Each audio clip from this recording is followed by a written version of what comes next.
अस्सलाम वालेकुम नाज़रीन, मेरा नाम अना यूसुफ है और आप देख रहे हैं प्रोग्राम सिटी एट 10। आज के प्रोग्राम में हम बात करें होम्योपैथिक तरीका इलाज पर। कौन कौन सी ऐसे इश्यूज़, ऐसी बीमारियां हैं जिसमें होम्योपैथिक तरीका इलाज बहुत इफेक्टिव है। वो लोग जो कि तंग आ गए हैं हर रोज़ की दवाइयाँ खा खा के, कुछ चीज़ें ऐसी हैं जो लाइफ लॉन्ग हमारे साथ चल रही होती हैं।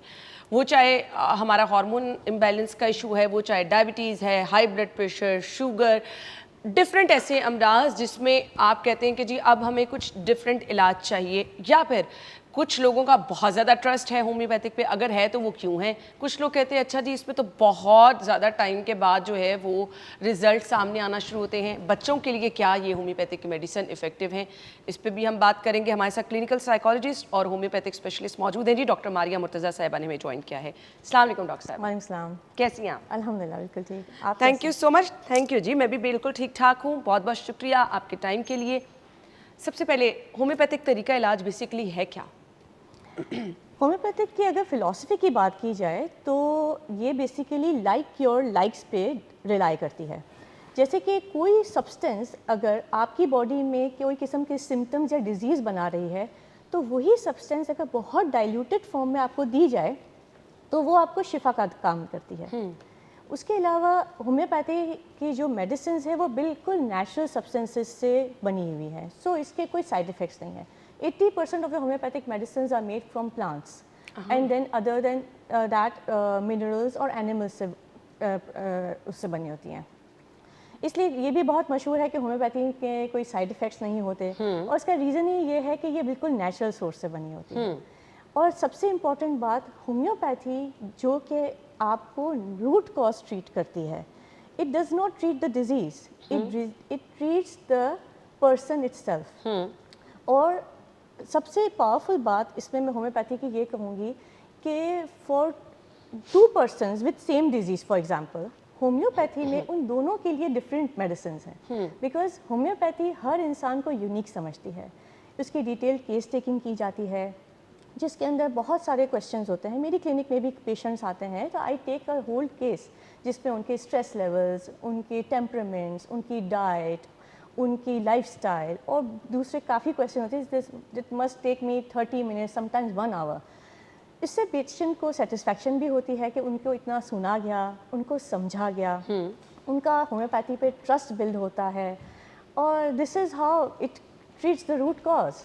ओके कुछ लोग समझते हैं कि बड़ा स्लो तरीका इलाज है, मतलब हमारे यहाँ ना लोग जल्दबाज हो गए, पेन हो रही है, ओहो पेन किलर खाओ, 1-1.5 घंटे के लिए तो रिलीफ हो गया ना।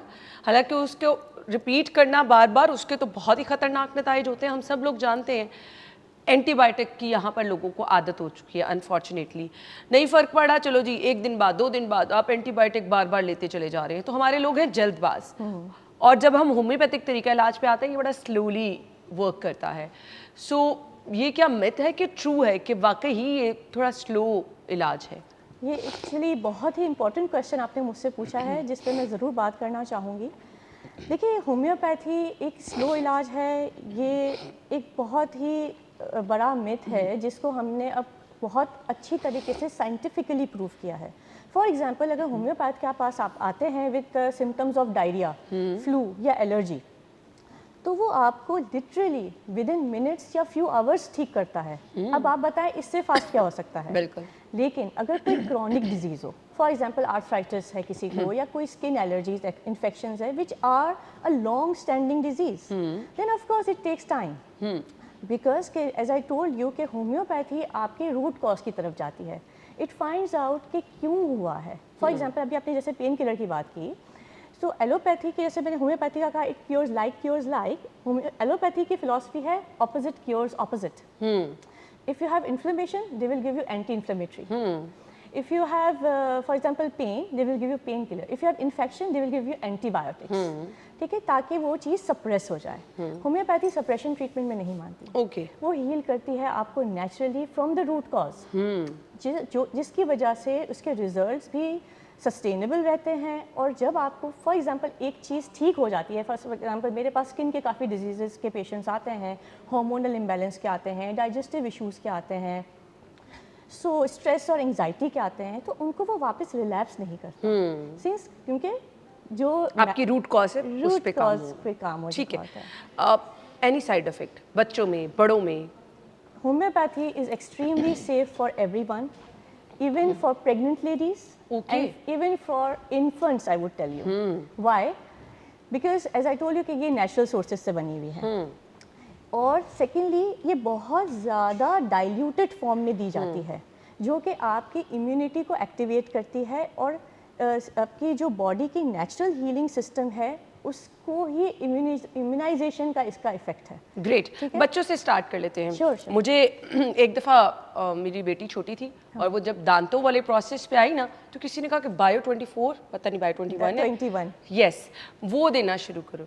तो वो बेसिकली ये बच्चों के साथ करती क्या है कि जब हम कह रहे होते हैं बच्चा दांतों पे आता है, बहुत ही माइंड डिस्टर्ब होती हैं, तो क्या ये सेफ है और ये किस तरह से वर्क करती है? See, Bio 21 is nothing but a biochemic salt. I'm also a biochemist. मैंने biochemistry में भी masters किया है, so I always involve biochemistry in my medication and my Great. treatment. So Bio 21 जो है basically it's a biochemic salt. Okay. अब आप कहेंगे biochemic salts क्या हैं? तो हमारी बॉडी में 12 salts हैं, ठीक है। इनकी जो है जिसमें calcium, phosphorus, calcium, ferrum, phos and so on, उसकी कमी बेशी की वजह से आपको कोई ना कोई सिम्टम होता है। अब ये जो छोटा बच्चा जिसको बायो 21 देते हैं उसको उस वक्त कैल्शियम और फास्फोरस की ज़रूरत होती है। ओके। उसके अलावा दूसरे बायोकेमिक सॉल्ट्स हैं जिनकी उसकी रिक्वायरमेंट उसके वक्त होती है, he needs it for his proper bones and teeth formation. अगर आप उनको वो देंगे तो वो उनको जो डायरिया के, फीवर के, इरिटेबिलिटी के सिम्टम्स होते हैं वो वही नहीं आते। किस एज से रिकमेंडेड है?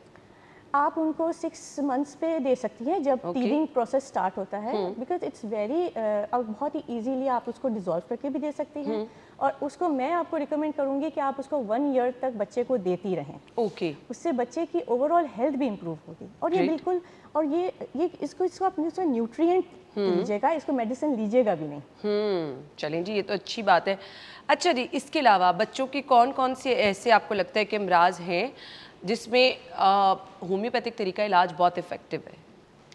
देखिए, मैं तो ये कहूँगी होम्योपैथी फॉर बच्चे हो, चिल्ड्रन हो, या मेल हो या फीमेल, सबके लिए इक्वली बेनिफिशियल है। एज़ फार एज बच्चों का कंसर्न है तो बच्चे तो बिल्कुल, मैं कहती हूँ उनके लिए तो एलोपैथी सेफ है ही नहीं। अब जैसे टॉन्सिलाइटिस है, टॉन्सिल्स के लिए बार बार बच्चे को अगर एंटीबायोटिक दी जाए तो उनकी इम्यूनिटी वहीं ख़त्म हो जाती है। इन्फ्लुएंज़ा है, बार बार नज़ला ज़ुकाम हो रहा है, उनकी इम्यूनिटी लो है, और अगर उनको बार बार एंटीबायोटिक्स देते हैं तो एंटीबायोटिक रेजिस्टेंस पैदा होती है, जो कि आजकल की बहुत बड़ी एक मसला चल रहा है, right. So it is safe for everyone, चाहे बड़े हों या बच्चे हों। बच्चों को आप दे सकते हैं नज़ला, ज़ुकाम, बुखार, और एक चीज़ समझ में आ रही है कि एंटीबायोटिक जो है ना, बच्चों की इम्यूनिटी कॉम्प्रोमाइज़ होती है इससे, और जब बार बार आप 15 दिन बाद, 20 दिन बाद बच्चा बीमार हो रहा है तो दे रहे हैं, तो कहीं ना कहीं आप खुद देखेंगे कि वो बच्चे की इम्यूनिटी कॉम्प्रोमाइज़ करेंगी। तो यहाँ पर तो कम से कम ये है कि आपके बच्चे की इम्यूनिटी कॉम्प्रोमाइज़ नहीं हो रही, सेफ़ तरीका इलाज है बच्चों के लिए। हम ब्रेक ले लेते हैं, ब्रेक के बाद हम गुफ्तगू का सिलसिला आगे बढ़ाएंगे, हमारे साथ रहिए।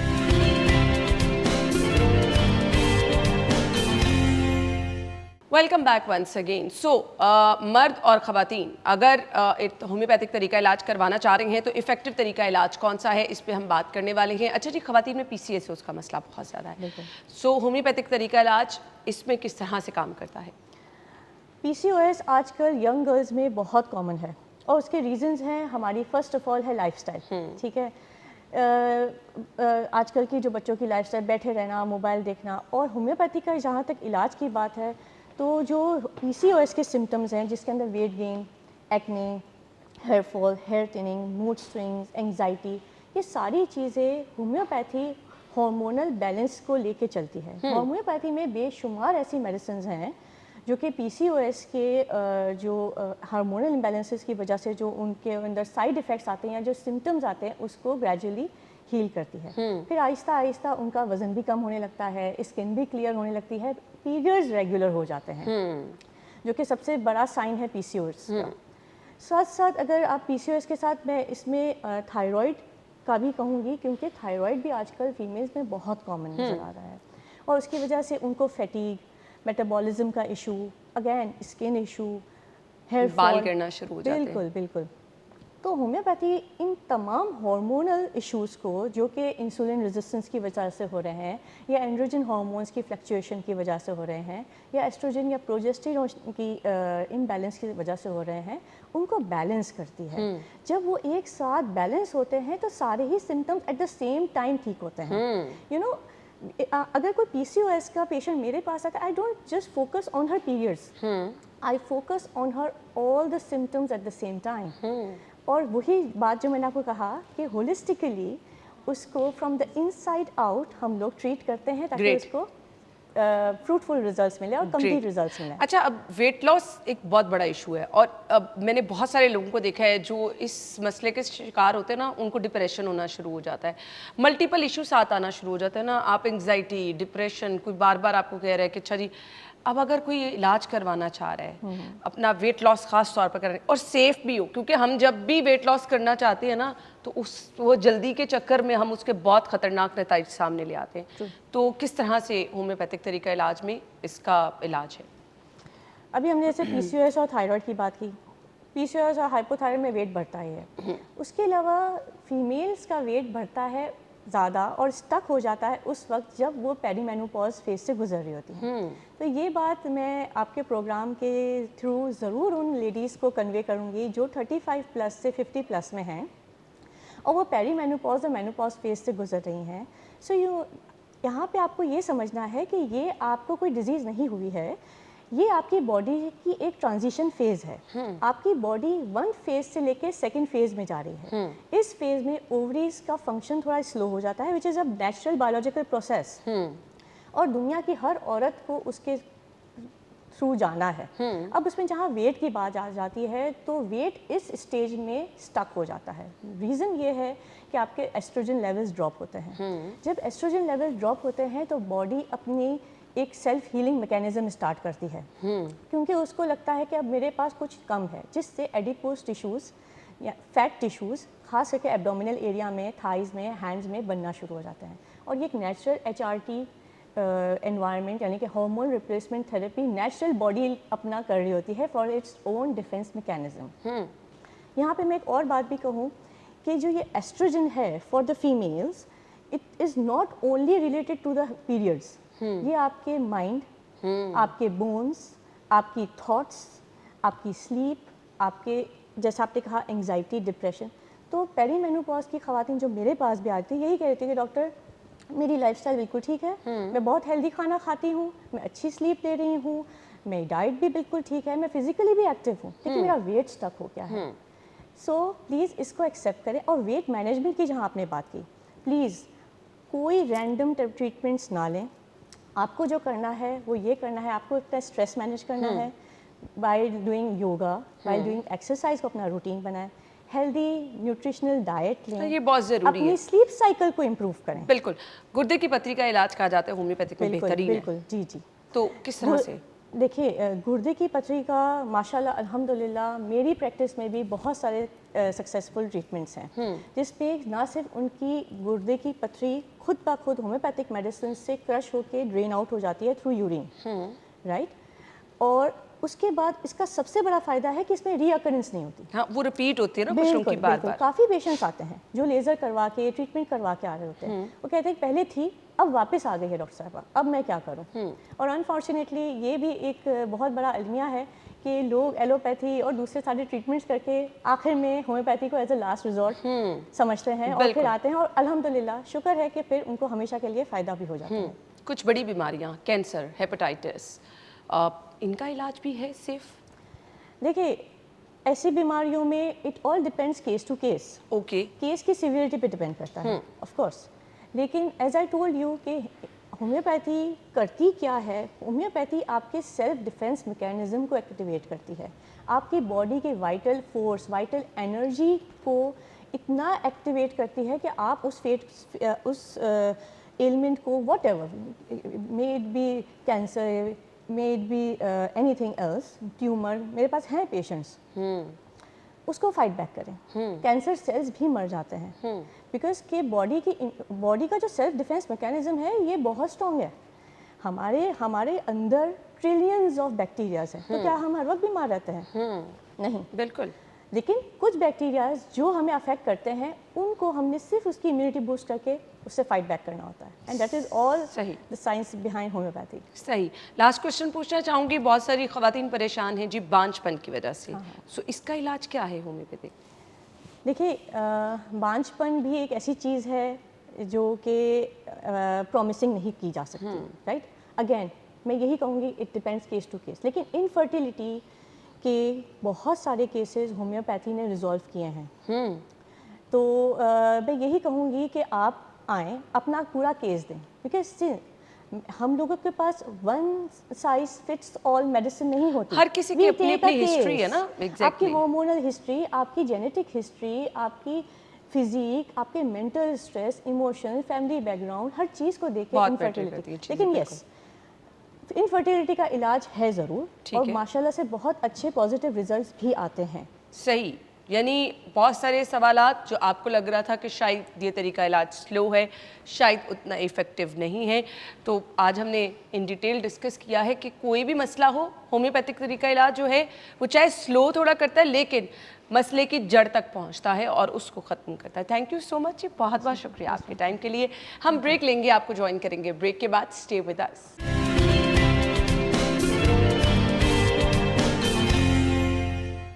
Welcome back once again. Programme के इस हिस्से में कुछ बहुत अहम चीज़ें हम डिस्कस करने वाले हैं। कुछ रिसेंटली ऐसे वाक़यात हुए जिनको शायद मैं रिलेट करूं तो आप खुद भी हैरान होंगे, आपके इर्द गिर्द भी बहुत सारे वाक़यात ऐसे हुए होंगे। बहुत यंग एज में हार्ट अटैक का होना, हमारे अपने आसपास जानने वाले एक दो लोग इसका शिकार हुए, तो दिल बहुत परेशान होता है। एंड समटाइम आप रिलेट करना शुरू कर देते हैं क्योंकि हमारे अपने लाइफस्टाइल कुछ अच्छे नहीं हैं। तो क्या ये हमारे लाइफस्टाइल से रिलेटेड है?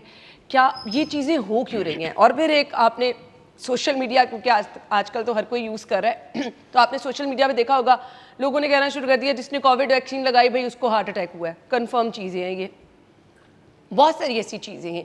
बट गौर ये करना है कि ये वाक़यात बढ़ते क्यों चले जा रहे हैं। दिल का मसला बड़ा सेंसिटिव है, और ये सेंसिटिव इशू हम तो अपने बचपन में कोई इक्का दुक्का लोगों को सुनते थे। आज आप पीआईसी चले जाएं, इमरजेंसी डबल ट्रिपल कितने बेड्स की कर दी गई है, कितने फ्लोर्स पर आपको इमरजेंसी 24 घंटे मुकम्मल तौर पर बेड्स भरे हुए मिलेंगे। खौफनाक है। ऐसा हो क्यों रहा है? वजूहात इसकी क्या हैं? कुछ जेनेटिक इसमें रोल है, कुछ हमारे लाइफस्टाइल, ये तमाम चीज़ें हम आज के शो में डिस्कस करने वाले हैं। डॉक्टर औरंगजेब सिद्दीक मान कार्डियोलॉजिस्ट हैं जिन्होंने हमें ज्वाइन किया, अपने शो में खुश आमदीद कहेंगे। अस्सलाम वालेकुम डॉक्टर साहब। अस्सलाम वालेकुम जी, क्या हाल है आपका? अल्हम्दुलिल्लाह, थैंक यू सो मच, आपके टाइम का बहुत बहुत शुक्रिया। Always a pleasure. अब एक चीज़ बड़ी कॉमन होती जा रही है, यंग एज में हार्ट अटैक। बहुत ऐसे वाक़यात हमने अपनी आंखों के सामने देखे। वजह क्या है इसकी? जैसा अभी आपने कहा, इसके मल्टीपल इन्फ्लुएंसेस हैं। कुछ ये है कि अब हाईलाइट ये ज़्यादा होता है, पहले भी होता था लेकिन अब हाईलाइट ज़्यादा होने लग गया है। आप लोगों की वजह से, आप लोगों की एफर्ट्स की वजह से मीडिया इसको अब बहुत ज़्यादा फोर फ्रंट पे लाता है, तो लोगों में अवेयरनेस भी आती है और अच्छी बात है, आनी चाहिए। कुछ उसमें वाकई लाइफस्टाइल इश्यूज़ हैं। लाइफस्टाइल्स अब ज़्यादा सेडेंट्री हो गए हैं as compared to 30-40 years ago when people were a lot more active. लेकिन उसके साथ मैं ये कहूँगा कि लोग अब ज़्यादा हेल्थ कॉन्शियस भी हो गए हैं। Yes. जिम गोअर्स ज़्यादा हो गए हैं। अब आप देखें साइकिलिंग का रिवाज फिर से आ गया है, शाम को वॉक्स का कितना रिवाज आ गया है। ये चीज़ें पहले भी थी लेकिन अब बेहतर हो गई हैं। साथ ही हमारा जो स्मोकिंग का एक कल्चर है जिसमें कि शीशा स्मोकिंग भी आ जाती है, वेपिंग भी आ जाती है और कन्वेंशनल सिगरेट स्मोकिंग भी आ जाती है। अब शीशा स्मोकिंग जो है गवर्नमेंट ने राइटली बैन की है। It is actually 8 times more harmful than conventional cigarette smoking. इतनी ख़तरनाक है, मतलब 8 गुना ज़्यादा ख़तरनाक है शीशा स्मोकिंग। और यंगर जनरेशन सब आप देखते हैं कि बड़ा कॉमन है उनमें। पब्लिक प्लेसेस में बैन हो गई है लेकिन प्राइवेटली तो इट्स स्टिल गोइंग ऑन। इसी तरह वेपिंग का भी हर बच्चे के हाथ में है वो तो। जी बिल्कुल। अब वेपिंग का भी इसी तरह इम्पैक्ट है, उतना ही खतरनाक है? टू अ लेसर एक्सटेंट, कम है लेकिन है। सो ये चीज़ें, फिर रिक्रिएशनल ड्रग यूज़ बहुत आ गया है। मैं गुलबर्ग में प्रैक्टिस करता हूँ, वो एक एफ्लुएंट सोशियो इकोनॉमिक एरिया है। ऑलमोस्ट हर हफ्ते मैं क्या डेफिनेटली एवरी वीक 2 या 3 youngsters in their 20s and 30s में देखता हूँ जो कि हार्ट डिजीज़ के साथ आते हैं। You know. सो ये चीज़ें इंटरनेशनली बढ़ गई हैं। मैं इंग्लैंड में भी करता हूँ प्रैक्टिस, तो वहाँ पे भी हमने ये देखा है कि ये रिवाज अब रिक्रिएशनल ड्रग यूज़ का और वेपिंग का बहुत ज़्यादा हो गया है, तो उस वजह से ये चीज़ आपको इंटरनेशनली नज़र आ रही है। ये सिर्फ हमारा प्रॉब्लम नहीं सो है। यंग एज में हार्ट अटैक होने की एक बड़ी वजह ये है। जी। हार्ट अटैक एकदम से हुआ, बड़ा फिट बंदा था 30 साल का, एकदम से हार्ट अटैक हुआ, उसकी डेथ हो गई, क्यों, क्या ऐसा हुआ? एक तो ऑब्वियसली ये जैसे हमने ये बातें डिस्कस की इस वजह से है। अब जैसा for example recreational drug use की मैं बात करूँ, कोकेन यूजेज जो है ये बड़े सिवियर हार्ट अटैक्स करती है और बहुत रैपिडली करती है। अभी यूज़ किया 2 घंटे बाद हो गया। सो ये बहुत है। अच्छा, फिर एट द सेम टाइम एक चीज़ जो एक मिसकंसेप्शन है जो आई थिंक थोड़ा सा I would like to clarify, कि सडन डेथ का मतलब ये नहीं है कि हार्ट अटैक है। मोस्टली केसेस में हमारे यहाँ कह दिया जाता है कि डेथ क्यों हुई जी, कार्डियक अरेस्ट हो गया। अब वो हम इंग्लैंड में अगर कार्डियक अरेस्ट लिख के भेजें तो जो वो है कॉरोनर है या डेथ रजिस्ट्री ऑफिस है, वो डेथ सर्टिफिकेट वापस कर देता है। वो कहते हैं कार्डियक अरेस्ट तो मैकेनिज्म है डेथ का, कॉज ऑफ डेथ क्या है वो बताओ। सो कार्डियक अरेस्ट वो मैकेनिज्म है जिससे डेथ होती है, लेकिन कार्डियक अरेस्ट की कॉज हार्ट अटैक भी हो सकता है, लेकिन उसके अलावा भी हो सकता है। आपका बहुत सिवियर इन्फेक्शन हो, जो कि पेशेंट्स आईसीयू में होते हैं, जिनको इंजेक्शंस एंटीबायोटिक्स के दिए जा रहे होते हैं, उनको कार्डियक अरेस्ट हो सकता है।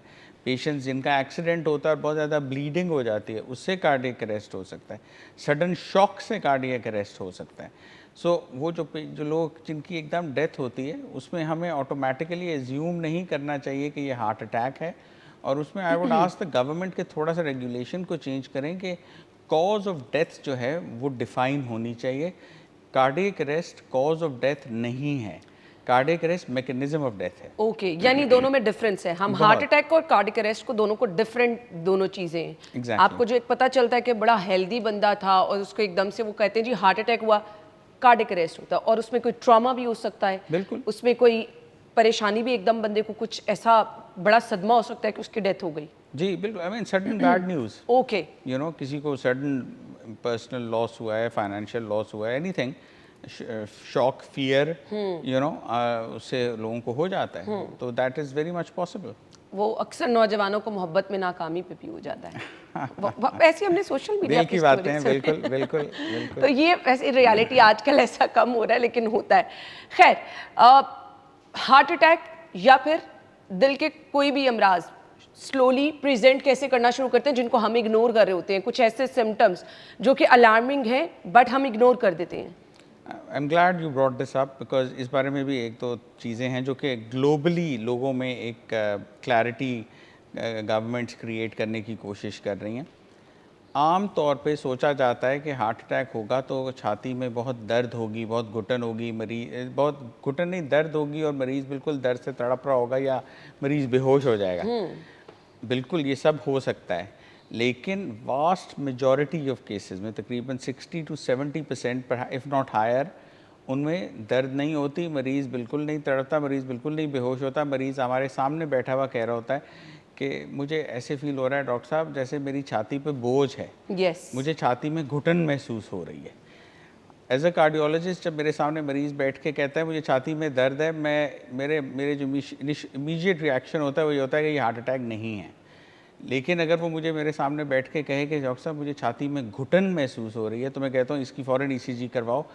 And believe me, in majority of cases उस ईसीजी में हार्ट अटैक मरीज़ को मेरे सामने बैठे हो रहा होता है और मरीज़ को नहीं पता होता। Oh my God. और ये सबसे पहली इंडिकेशन है। इंग्लैंड में भी हमने बड़े बड़े साइन बोर्ड जो बिल बोर्ड्स होते हैं उस पर एक बंदे की तस्वीर लगाई जिसकी छाती के गिर्द जो है वो ट्राउज़र की बेल्ट बांधी हुई थी, जनरल पब्लिक में अवेयरनेस क्रिएट करने के लिए कि अगर आपको हार्ट अटैक होगा तो वो ऐसे लगेगा आपको जैसे आपकी छाती के गिर्द बेल्ट टाइट हो रही है। मरीज़ कहते हैं डॉक्टर साहब बस घुटन है, खुल के सांस नहीं आ रहा। एक बहुत बड़ा सटल सा ये साइन होता है। और मरीज़ सोचते हैं बदहज़मी है, दूध पी लो, ज़रा लेमन सोडा पी लो, ठीक हो जाएगा, डिस्प्रिन की गोली खा लो। सो मतलब वो ब्रश साइड कर दिया जाता है। और even I can narrate episodes, I don't want to take too much of your time, even cardiologist England में जो हैं उनके साथ खुद हुआ है कि उनको घुटन हो रही थी एंड दे डिडंट रियलाइज़ कि ये हार्ट अटैक है। सो ये जो घुटन का फैक्टर है ना, ये बड़ा इम्पोर्टेंट ये सबसे मेजर सिम्टम है। अगर ये फील हो रहा है किसी को तो खुदारा इस चीज़ को इग्नोर ना करें, ये बहुत ज़्यादा खतरनाक हो सकता है। एंजियोग्राफी क्या है और लोग डरते क्यों हैं कराने से? That's a good point. Angiography जो है इट इज़ अ टेस्ट। पहली बात तो ये इलाज नहीं है। बिल्कुल जैसे आपको बुखार होता है, आप जाके लेबॉर्ट्री से खून का टेस्ट करवा लेते हैं, उससे आपको पता लगता है कि मसला क्या है, उससे आपका इलाज नहीं होता।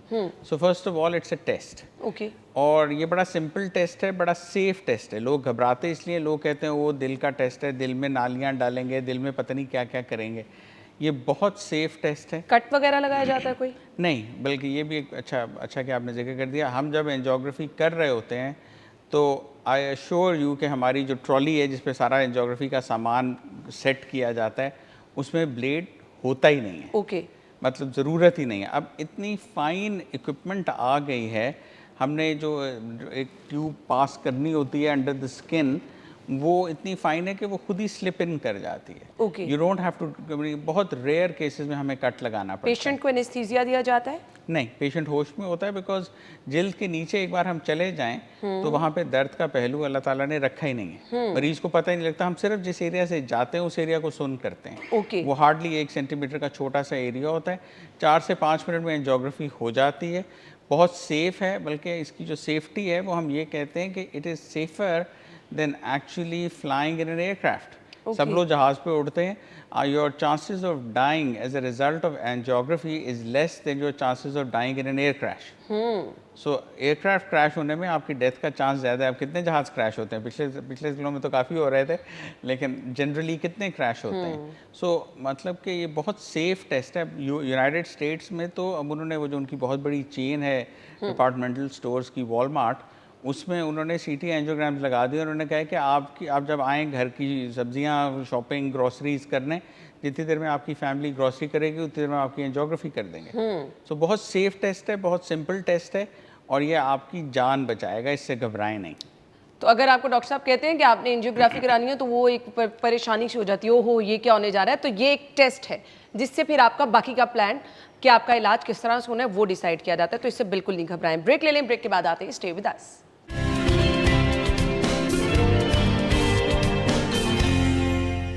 Welcome back once again. अच्छा, हमने ना आपके लिए आज का शो इसलिए डिज़ाइन किया है कि आप अपनी लाइफ को थोड़ा सा रिलेट करें कि आप अपने साथ क्या करें। डॉक्टर साहब, हमारी कुछ ग़िज़ाएँ भी ऐसी हैं जो हमें इस तरफ लेके जाती हैं कि हम अपने साथ खुद ये प्रॉब्लम करें कि हमें दिल का मसला हो जाए। कुछ 5 ऐसी ग़िज़ाएँ जो बहुत ख़तरनाक हैं, सबको रोकनी है। जी हैं। आई वुड नॉट से कि ये खाएंगे तो आपको हार्ट अटैक हो जाएगा और ये खाएंगे तो नहीं होगा। कोई एब्सोल्यूट्स नहीं है।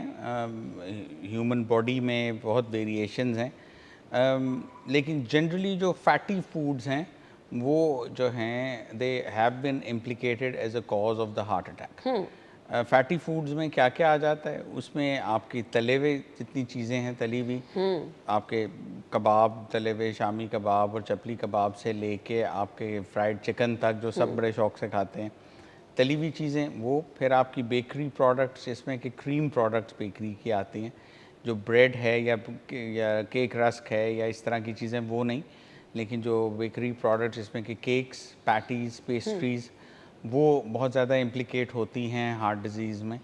इसी तरह होटल के खाने, अब होटल के जो अब जाएंगे वो यूजुअली उनका फ़ैट कंटेंट, ऑयल कंटेंट बहुत ज़्यादा होता है।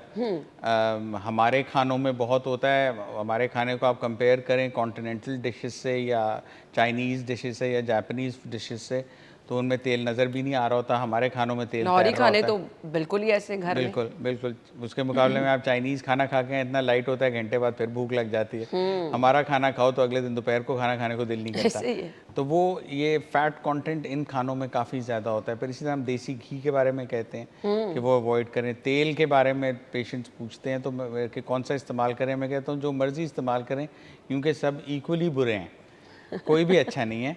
और इसमें इम्पॉर्टेंट चीज़ ये है कि कम मिकदार में इस्तेमाल करें। जैसा मैं कहता हूँ हमेशा कि डीप फ्राई ना हो, स्टर फ्राई हो, वो ठीक है। जिस तरह चाइनीज़ खाना या कुछ कॉन्टिनेंटल डिशेस आपको स्टर फ्राई में मिलती हैं।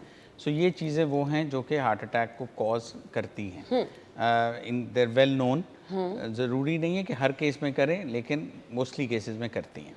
लाहौरी तो सिरी पाए के नाश्ते कर रहे होते हैं और हमारे घरों में भी जो खाने बन रहे होते हैं, जब तक ऊपर ऑयल अच्छा खासा नज़र नहीं आ रहा होता तब तक लोग कहते हैं कि जी खाने की तो शक्ल सूरत अच्छी नहीं है। तो फिर ये चीज़ें तो हम बहुत ख़तरनाक इनको कह सकते हैं। जी बिल्कुल, आई मीन अनफॉर्चुनेटली कोई भी फूड प्रोडक्ट जो कि मज़ेदार होती है और लजीज होती है, जिसको खाने को दिल करता है, वो उसमें फ़ैट होती है। और मैं कभी मरीज़ों को ये नहीं कहता कि जी ये आपने बिल्कुल नहीं खाना, ये बिल्कुल नहीं खाना, बिकॉज वो ह्यूमनली पॉसिबल नहीं है। आप एक मरीज़ को रोकेंगे, उसको अभी हार्ट अटैक हुआ है, वो कहेगा अच्छा ठीक है जी मैं नहीं खाता, 2 3 4 5 महीने तो उसको परेशानी होगी हार्ट अटैक की, उस वजह से वो नहीं खाएगा, लेकिन उसके बाद वो फिर खाना शुरू कर देगा। मैं हमेशा पेशेंट्स को कहता हूँ कि आप खाएं, लेकिन मॉडरेशन में खाएं। जिस तरह वो डाइटिंग में एक चीट डे होता है कि आपने अच्छा आपका दिल कर रहा है, आप हफ्ते में एक चीट डे ना रखें, आप महीने में एक चीट डे रख लें, जिस दिन जो मर्जी खाएं, खा लें। जो आपका सिरी पाए खाने को दिल करता है, आपका बड़ा गोश्त छोटा गोश्त खाने को दिल करता है, आप खा लें, हम नहीं मना करते। आपने जाके फ्राइड चिकन पूरी मुर्गी खा जानी है, खा लें, लेकिन महीने में एक दिन, उसके अलावा ना करें, so, ताकि बॉडी को टाइम मिले उसको सारा न्यूट्रलाइज करने का। सही। दिल का मसला अगर कंट्रोल नहीं है, अगर आप उसको कंट्रोल नहीं रख रहे, प्रॉपर मेडिसिन नहीं खा रहे, एहतियात नहीं करे, तो उसके साथ कौन सी ऐसी लिंक बड़ी बीमारियां हैं जो हो सकती हैं और डेथ कॉज कर सकती हैं? दिल के मसले की वजूहात आपने नहीं जानना चाहिए? एक हार्ट पेशेंट है और अगर उसका वो मसला कंट्रोल नहीं रह रहा, इग्नोर कर रहा है, मेडिसिन टाइम पे नहीं ले रहा, डॉक्टर के पास टाइम पे नहीं जा रहा, तो कौन सी ऐसी मजीद बीमारियां वो लीड कर सकती है? हार्ट प्रॉब्लम आपके uncontrol. Basically heart disease itself is a huge problem on its own, लेकिन इसके साथ जो एसोसिएटेड फैक्टर्स आ जाते हैं, किडनी डैमेज काफ़ी उसमें रिस्क आ जाता है। और अनफॉर्चुनेटली एक बार पेशेंट्स, वो एक टर्म जो यूज़ होती है जिससे सब घबरा जाते हैं, हार्ट फेलियर। जब आप हार्ट फेलियर में जाते हो तो हार्ट फेलियर के पेशेंट्स को हम कहते हैं they are living on their kidneys not their heart, कि उनकी किडनीज उन्हें ज़िंदा रख रही होती है, हार्ट तो उनका फेल होना शुरू हो गया होता है। सो इसलिए हार्ट फेलियर के साथ फिर किडनीज का इन्वॉल्वमेंट अनफॉर्चुनेटली, और जनरली फिर पूरा the whole body start to shut down, because दिल जो है वो एक पंप है जिसने सारे जिस्म को चलाना है। जब दिल बैठेगा तो हर चीज़ फिर इफेक्ट होना शुरू होती है, तो उस वजह से heart failure can lead to a lot of other problems overall. Stent किन पेशेंट को डाला जाता है और जिनको स्टंट डल जाता है उनको क्या एहतियात करनी है? That's a very good question, I am glad you asked that. Stent के बारे में भी बहुत मिसकंसेप्शंस हैं। ये भी सोचा जाता है कि क्यों डाला, ज़रूरत भी थी क्यों। और ये होता क्या है basically? It's like a spray. It's basically आपका ये जो बॉल पॉइंट पेन होता है टिक टिक वाला, हाँ, उसके एंड पे एक छोटा सा स्प्रिंग होता है। यस, वो बिल्कुल स्टेंट वैसा होता है। साइज भी उतना छोटा सा। साइज भी उतना, जो मैक्सिमम लेंथ है स्टेंट की वो 4 सेंटीमीटर है, जो कि इतनी है। ओके। इससे लंबा स्टेंट होता ही नहीं है। और मैक्सिमम डायमीटर स्टेंट का जो है वो 3.5 या कुछ केसेस में 4 मिलीमीटर है, जो कि 4 मिलीमीटर समझेंगे इतना है, मतलब एक सेंटीमीटर का भी आधा तकरीबन। सो ये बहुत छोटी चीज़ है। स्टंट करता क्या है बेसिकली? अल्लाह ताला ने हमारे अंदर क्या सिस्टम रखा है जिसकी मुतबादिल रिप्लेसमेंट पे हम ये स्टंट डालते हैं? जी, स्टेंट वो कहते हैं ज़रूरत ईजाद की माँ है। स्टेंट ईजाद इसलिए किए गए कि बैक इन द 70s और 80s अगर किसी के दिल की नाली तंग होती थी, हम जाते थे उसमें गुब्बारा डालते थे, गुब्बारा फुलाते थे, जो गुब्बारा फूलता था नाली भी खुद फूलती थी और नाली खुल जाती थी। ओके। और हम खोल के घर आ जाते थे, बात ख़त्म हो जाती थी। महीने साल के बाद मरीज़ फिर बंद नाली के साथ आ जाता था। ओके। तो ये सोचा गया कि यार ये नाली खोल तो दिए, इसको खुला रखें कैसे? तो उसमें उन्होंने कहा यार इस तरह करते हैं, इसमें एक स्प्रिंग फिट कर देते हैं जो इसको खुला रखेगा। ओके। सो वो स्प्रिंग जो है वो स्टेंट कहलाता है। ओके। कि उसमें हम जाते हैं, ये एक छोटा सा स्प्रिंग लेके उस जगह पे हम पोजीशन करते हैं जहाँ पे कि नाली तंग है। नाली को ये स्टेंट एक गुब्बारे पे चढ़ाया होता है, तो गुब्बारे में हम हवा भरते हैं, जो गुब्बारा फूलता है साथ ही स्टेंट भी खुलता है और साथ ही नाली भी खुलती है। ओके। और वो स्टेंट जो है वो नाली की दीवार में जाके पेवस्त हो जाता है और तकरीबन 6 महीने से 1 साल के अंदर इसके ऊपर एक नई जिल्द की तय बन जाती है, ये जिस्म का हिस्सा बन जाता है। ओके। इसको हम बाद में निकाल नहीं सकते। पेन नहीं करता वो, बिल्कुल सेफ होता है। बिल्कुल सेफ होता है। सो अब जब स्टंट डल गया तो आपने क्या बहुत मोहतात रहना है? होना चाहिए। मैं हमेशा ये कहता हूँ कि देखें, स्टेंट इंसान की बनाई हुई चीज़ है। नाली जो रब ताला ने बनाई है वो जब ख़राब होगी वो आहिस्ता आहिस्ता बंद होगी। शायद एकदम भी हो जाए, लेकिन जनरली आहिस्ता आहिस्ता बंद होती है। स्टेंट इंसान की बनाई हुई चीज़ है, ये बंद होगा तो एकदम ठक करके बंद होगा, या आहिस्ता आहिस्ता नहीं बंद होगा। एक बात। दूसरी बात, आहिस्ता आहिस्ता बंद अगर होता भी है तो वो उसके मतलब उसकी जो वजूहात हैं वो डिफरेंट थी, और वो पुराने स्टेंट्स में ज़्यादा होता था। अब नए जो मेडिकेटेड स्टेंट्स हैं, जो कि नए भी अब नहीं है, पिछले 25-30 साल से हम इस्तेमाल कर रहे हैं, लेकिन जो इनिशियल स्टेंट्स थे वो ज़्यादा जल्दी बंद हो जाते थे। अब वाले जो स्टेंट्स हैं बड़े शानदार इक्विपमेंट है, मतलब ये इतनी प्रिसाइज टेक्नोलॉजी है कि आप इमेजिन करें कि पूरी दुनिया में 7-8 सिर्फ कंपनीज़ हैं जो स्टेंट बनाती हैं, बिकॉज़ इसकी टेक्नोलॉजी इतनी प्रिसाइज, इतनी स्पेसिफिक है कि वो बनाना हर कंट्री में या हर सेटअप में पॉसिबल ही नहीं है। सो ये बहुत प्रिसाइज चीज़ें होती हैं, ये मैल फंक्शन नहीं करती।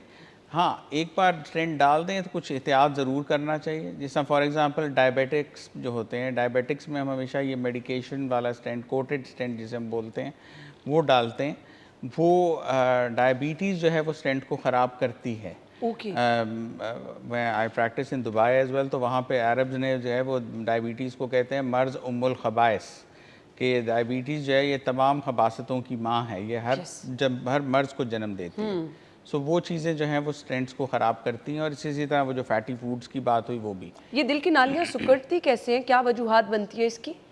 ये कुछ तो एज की वजह से होता है, इसलिए आपने देखा होगा कि ब्लड प्रेशर हाई जो है वो ज़्यादा बुज़ुर्गों में होता है, यंग लोगों में बहुत कम होता है। एज के साथ दिल जनरली आपके जिस्म की नालियाँ सिकुड़ती हैं, और वो सिकुड़ने से जो है वो जूं नाली एक सिकुड़ेगी, आपको इमेजिन करें जैसे घर की पानी की पाइप है, जूं पाइप सिकुड़ेगी प्रेशर उस पाइप के अंदर बढ़ेगा। सो इसी तरह ये जिस्म की नालियाँ जूं सिकुड़ती हैं, उससे प्रेशर भी बढ़ता है, और उससे फिर बाकी डिजीज़ हाई ब्लड प्रेशर की वजह से जो होती हैं वो होती हैं। सो दिल की नालियाँ सिकुड़ती क्यों हैं? कुछ एज रिलेटेड है, कुछ कोलेस्ट्रॉल की वजह से हो जाता है, कुछ स्मोकिंग की वजह से हो जाता है, कुछ अगर आपको किडनी के फेलियर हो या लिवर डिजीज़ हो उसकी वजह से भी हो जाता है।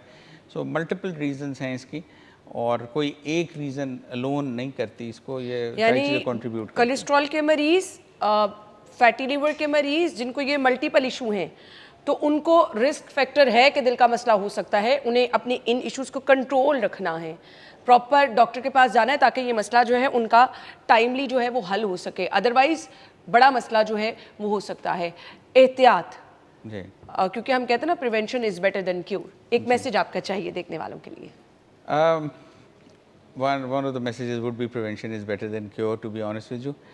लेकिन मैं जो मोर स्पेसिफिक मैसेज दूंगा, जिससे I hope I can address some of the concerns in the society, ये जो मैंने एंजियोग्राफी के बारे में बात की उसके ऊपर मैं मैसेज दूंगा कि एंजियोग्राफी एक बहुत मुफीद और एक बहुत सेफ़ टेस्ट है, इससे घबराइए नहीं, ये आपकी जान बचाती है।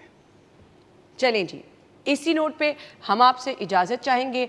ज़रूर अगर आपके साथ कोई ऐसे इशू चल रहे हैं, क्योंकि हमने एक अलार्मिंग सिचुएशन भी डिस्कस किया, जैसे डॉक्टर साहब ने बताया चेस्ट में अगर आपके बहुत ज़्यादा फील हो रहा है कि जैसे कुछ दबाव सा हो रहा है, तो लाजमी तौर पर फौरी तौर पर डॉक्टर के पास जाएं और बड़े मसले से बचें। थैंक यू सो मच, आपके टाइम का बहुत शुक्रिया। हमें इजाज़त दीजिए, अल्लाह हाफ़िज़।